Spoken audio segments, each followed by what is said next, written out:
আজকের নিত্য পণ্যের দরদাম জানাচ্ছেন সহকর্মী মাহতাব মিনহাজ। ঈদের ছুটি শেষ হলেও এখনো জমে ওঠেনি রাজধানীর বাজারগুলো।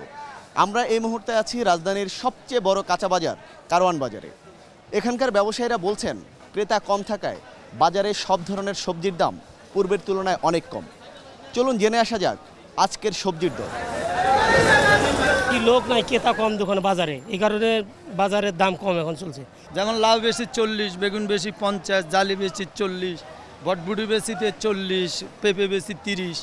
এভাবে সব তরকারির দাম কম আছে। সানবিট সব দিবে সামাল।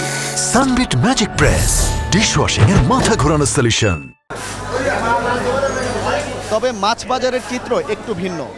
ক্রেতা কম থাকলেও সরবরাহ কম থাকায় মাছের দাম কিছুটা বাড়তি বলে জানিয়েছেন এখানকার ব্যবসায়ীরা। চলুন জেনে আসি আজকের মাছের দরের কি অবস্থা। ট্যাংরা মাছ গত সপ্তাহে ছিল 680 টাকা, আজকে 710 টাকা।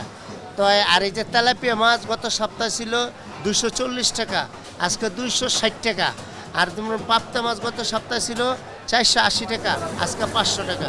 প্রতি মাছের কেজিতে 50 টাকা 80 টাকা বাড়ছে। মাছের আমদানি একটু কম, এলাকা অন্যান্য মাছের রেটটা একটু বেশি। আর চাঁদপুরের ইলিশ মাছ ইলিশ মাছের আমদানি একটু বাড়তি, যে ইলিশ মাছের দামটা একটু কম আছে বর্তমানে।